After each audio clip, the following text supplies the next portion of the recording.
Hello, hello, hello. Welcome to David's Den. I am David and I make videos about Stephen King, his novels, his short stories, and any adaptations that were made for film or television, except for this, the very first podcast adaptation ever of a Stephen King work. It's the short story Strawberry Spring, which was published initially, I always look at this and then forget, 1968 in Ubris magazine. I go into a little bit more detail about the history, its collection in Night Shift, and synopsis of the short story in the vlog for the first episode. Check that out if you haven't already. Here on out, spoilers for all things Strawberry Spring. When it comes to the podcast, I'm looking down because this is where my phone is that I listen, and now I'm making sounds with this.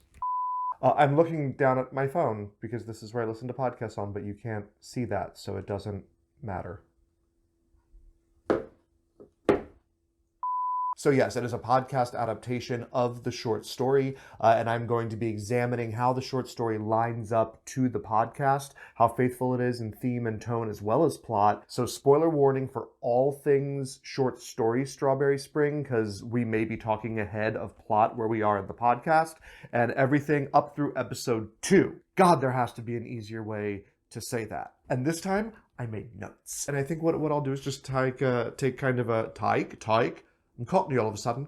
So this is an instant thought. I just listened to it and then set up all my lights and sat down to record kind of vlog style thing that I'm doing episode by episode. Here we go. So craft-wise, we start with this really kind of cool juxtaposition of the time frames. It reminds us at the beginning of the episode right away, we're dealing with crimes that are happening now, and this guy who is maybe a writer or maybe a police officer. I wasn't quite sure from the first episode, but he is now going through these murders that are very similar to the murders of someone that was named Spring-Heeled Jack that he had written a book about back 8 years ago. So we're getting this rally of what's going on campus. They think they've caught the killer. So at the rally, we have the DJ who seems to keep popping up. Kevin, I think his name is, played by Milo Ventimiglia, who I want to take back what I said in the last episode, the last vlog.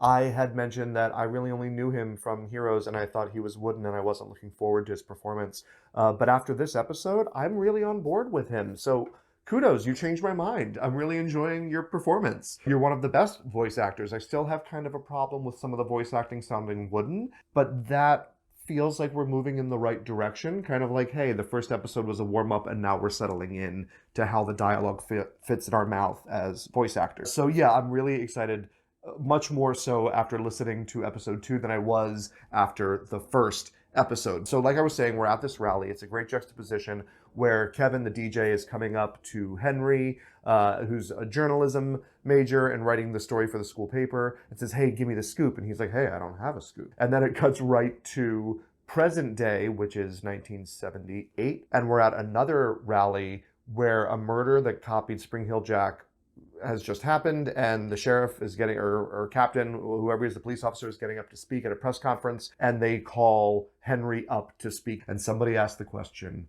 are you worried you might be a target? You literally wrote the book. So now we start feeling danger for our protagonist. Craft-wise, I thought it was a great setup to this episode. I have to check my notes. So we get a thing about someone's head being chopped off and the body's being dismembered, which does happen in the short story, so I was really happy that they included it. But things are a little out of order, and I'm also a little confused if we jump back to them talking in the past, or if this was them talking about present day. So that's usually very clear, and on this one I wasn't quite so clear, which is kind of odd. This is something that the podcast had going for it, in my opinion, is that the past and present were very clearly delineated without any sort of visuals. But I think it's the one back in the past. No, it can't be, because then somebody tells him, the captain tells Henry that Anne, who was the editor of the school paper back then and now like a top journalist, is covering the story and she's on the way, and they haven't seen each other, and we get this sense that there's a history. He kind of proposed. That's really jumping the gun. He asked her out by writing an op-ed for the school paper, and after she rejected that, he said, well, will you go out with me? And that's very familiar, and I've been trying to put my finger on it, because it's either from another King short story or it's from his biography. I mean, he doesn't have a biography, but stories about his life. I think that may be how he got a date with Tabitha at first, but I might be mixing things up. I should have checked that out before I started recording. So I just kind of like that touch. But of course, she rejects him, and now he's remembering this night back in 1968 where the Spring Heel Jack has just been caught, or so they think. Spoiler for the podcast. They have Alamara, Carl Alamara, I think his name is, in jail for the murder of the first girl, Gail Kerr. Carr.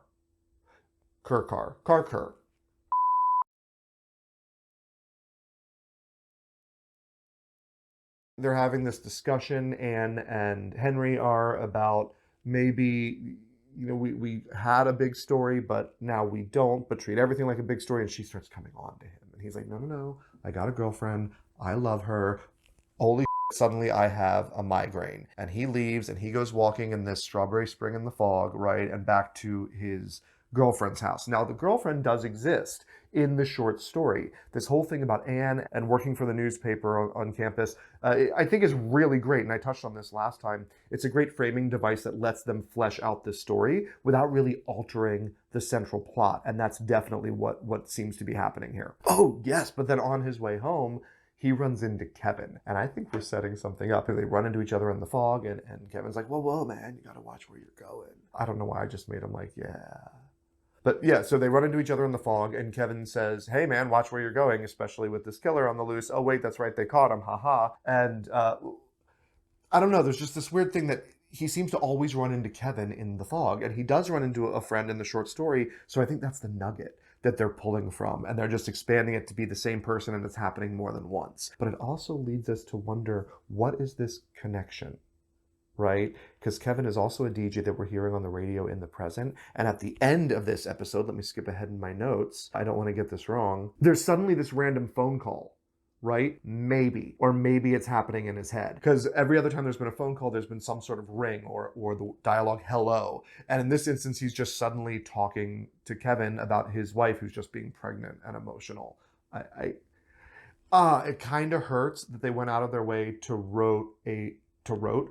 they went out of their way to write a racist bully and to say something about it in this same episode, that they throw the kind of, oh, she's just pregnant and emotional, right? When she gets suspicious about him being late. And she says, were you flirting with one of your students at the grinder? And he's like, no, I had a migraine. I had to drive the way he used to walk when he was in school, except he doesn't tell her that. And this is what he's talking to Kevin about. But it just kind of comes out of nowhere. And there's no ring, so it's very mysterious, and I'm wondering if we're getting to some sort of schizophrenia thing that doesn't exist in the short story, although arguably it does exist in the short story. So yes, I was right at the beginning. We're going to spoil all the way to the end of the short story. He starts wondering, as Spring Heel Jack murders happen again, where was I last night, and why am I afraid to open my trunk? And this episode ends with a bloody spot on his car and a note from Spring Heel Jack saying, pleasure to make your acquaintance again. I left a little gift for you. Let's keep this just between us. In other words, don't go to the police, right, is what's being hinted at. So I'm wondering if that's a certain sense of psychological self-preservation among some sort of schizophrenia or multiple personality disorder, where the consciousnesses aren't talking to one another so directly. They keep secrets from one another. So yeah, I think that could be a really interesting exploration, because it's hinted at, but not really explicitly stated that this guy has some sort of mental split or break in the short story. Now, the rest of this episode that leads up to that is him talking to his girlfriend then, now wife, but we're back in the past. So his girlfriend Rachel, who's a psychology major, and she's saying, there's emotional trauma, and they bring up the accident where his mother hit a deer, and his mother and his little brother died, and he survived, so he's carrying around, Henry's, this emotional trauma, right? And they start to explore that a little bit, or at least they hint that they're going to explore it further. So now we're looking at the psychological background of trauma and possibly a split personality. Or it could all be one big fucking misdirect, which could be leading us to a surprise that I hope is worth the anticipation of the misdirect. But we also have 6 episodes left, so it feels very early for me to be kind of picking up on it. So it could also be a letdown. This could go any which way, and I'm excited to see which direction it goes. So those are my takes on... and I was going to say that characterization, that really deep psychological look at a person's history and everything that makes them into who they are and the feelings they have and the actions that they do, is something that King is very huge on. His characterizations are deep and detailed, even on small minor characters. It's one of the reasons we love reading King. It's one of the reasons we can empathize and relate to characters who maybe aren't so great, right? After we do The Long Walk, which is after this Night Shift collection that seems to be taking forever because there are so many adaptations, and there's, I think, 19 stories in Night Shift. But after that, in The Long Walk, we're getting into the Dead Zone, which was Stephen King actually saying, I found a quote somewhere, actually an article that popped up recently, was that the Dead Zone was written because he wondered, could we make an assassin the hero of a story and have people still root for him? It's what drives him as a writer. The people, the characters. He talks about in the introduction to Salem's Lot how he thought more of the characters were going to die, but they refused to, and how he doesn't plot the endings. And he talks about how Cujo, he didn't expect the ending of that to go the way that it did. We're so many books away, I'm not getting there yet. But so there's, yeah, I love that they're taking this deep psychological approach that we don't really get in the short story, although Henry is still a well-rounded character for what we get in the short few pages that we get. All right, so those are my thoughts on the second episode of the podcast. I was about to call it Spring Hill Jack. Strawberry Spring. Stick with me, guys. Hit that like and share and subscribe button so that way you don't miss the next movie vlog for Night Shift or the next podcast vlog. And we're going to be getting on to The Long Walk shortly after that. Jenny Raymond from Chapelwaite is going to be coming back, and we're going to be doing like a book club style halfway through discussion. So you don't want to miss that. And if you want to support any of these endeavors, all of my social media and the Patreon link for lots of extra bonuses down below in the comments. And I will see you guys next time.